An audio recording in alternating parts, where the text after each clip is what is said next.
We are back here on Girl Talk. Allison has joined us from Al Harry, and we are talking about beautiful furniture. We're talking about inspirations. We're talking about naked and afraid. We're still talking about naked and afraid. So, on a slight But you shift. could enjoy your home. It was like when I watched that show, it felt Wasn't it so fun? like, thank goodness Makes I'm you home. appreciate It's your just blessings. comfortable. Exactly. And your Exactly. furniture, I'm trying to segue. Your furniture Nice. makes your home a That beautiful, was- that was comfortable good. place. It's so far from Not the a jungle. bad, right, so far from the jungle, exactly. But how do you get inspired with the things that you do? I think that's what we really want to do. A few different ways. The piece that I had built, the Angelina, I had drawn up the chest of drawers and gave it to a carpenter. And after he had built it, I just kind of stared at it for a while and I couldn't figure out what to do on the side of the piece. And I wanted it to be something really special. And I was walking in my house and I had this linen napkin that my mother-in-law had given me from Italy. And so this little pattern here is what I kind of transpired onto the piece of furniture through different moldings and stuff like that. One of the things that I think is interesting is how you name all of your pieces. There's Yeah. like the Debbie Court, the Liliana. We're getting there. I got some very colorful ones. Yeah, but for that piece, I named it after her because she was actually the Was that first after your grand? after my your- mother-in-law, Your Angelina. mother-in-law. Okay. And she I was thought the, it was her granddaughter too. yeah, well, that's her. Angelina's my granddaughter. Okay, too. that's what I thought. Yeah. But she was the first one who actually encouraged me to go into interior design and always told me I had a good eye for color and pattern and stuff. So that was really to honor her. What That's do you really look sweet. at first? Do you look at color? Do you look at shape? Do you look at size? Do you look at scale? When you're designing a piece, what is it that catches your focus first? I think it's the size and the shape. See, it's really interesting do to talk to you different get- people about that. Do you get older things and refurbish them, or do you I have do them that built? as well. I Yes, do you that do as both. well. Like someone, I have this great client. She just brought in this little cabinet.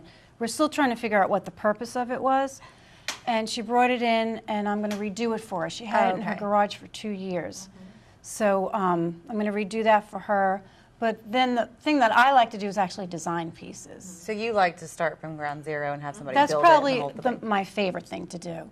I like to But do she everything. does it so it's all, kind of- though. It's You kind of really hard really to do. say. Well, but it's interesting to talk to designers or anyone who is creative. I don't care if it's hair design, Right. furniture design, interior design. They're really, pretty much the same thing. What do you look at? What do you look at? Do you look at size and scale? Do you look at color? How messy someone's hair is. Yeah. No. Do you? I mean, what Well, do I you? generally, if I have a new client sit in my chair and they always tell me what they like, what they don't like, and then they say, but you know what, you're the professional, tell me what you Exactly. think. Right. And you have to look at the shape of their face. See, shape again for you. And then It's you the have shape. to find the most flattering point and highlight that point. Right, point. exactly. And then take into consideration maintenance and cost, which is basically the same thing you're doing. No, Isn't it? That's neat to see the parallels, It though. is all the same thing. It's really pretty cool. So when you do design a piece, do you start with the shape and all of that first, and do you take it all the way to the end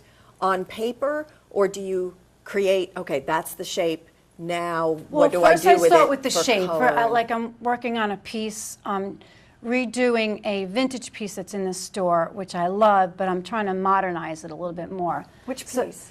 it's the one that had the mirror Oh, yeah. with the X beaded right. pattern on it.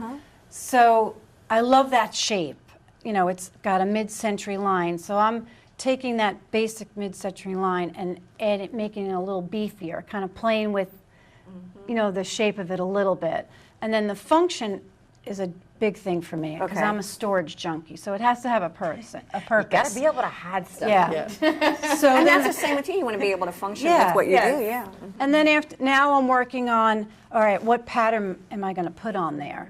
So So you don't necessarily figure out all the embellishments and all that no, right from the I think get-go. that comes towards the end, and then the Let color, it- and then the color comes in. Let it evolve. Now, do you Yeah. ever start a piece with like a specific idea in mind and then end up with something completely Yes. totally Oh, different? I Yeah. can I do that can all the attest to time. that. Yeah. You and I have talked about Yeah. that. It's You have to pretty be cool. flexible. You do, Yeah. especially, and you know that in art too. I think it's pretty interesting. I love conversations like this, and I know we've got to take a quick break, but it really is interesting how things are really interrelated and tied together. I love that. Isn't it? And I also love the fact that somebody that has something sitting around in her garage for 2 years Yeah. can Yeah. go to you and say, help me. Exactly. And then just Fix like, it. You know what I the mean? word Because is? you get stuck with things like that, and it's so great to Yeah. have your artistry Exactly. locally here downtown Bluffton that And people you know what can the- tap Having into that. You know what the word is? The What's word of the 2014? What's the Pantone color? Oh, Old is emerald Emerald green. green. And what's the word? Repurpose. Old is new again, We'll be too. right back. We're going to repurpose some things on Girl Talk.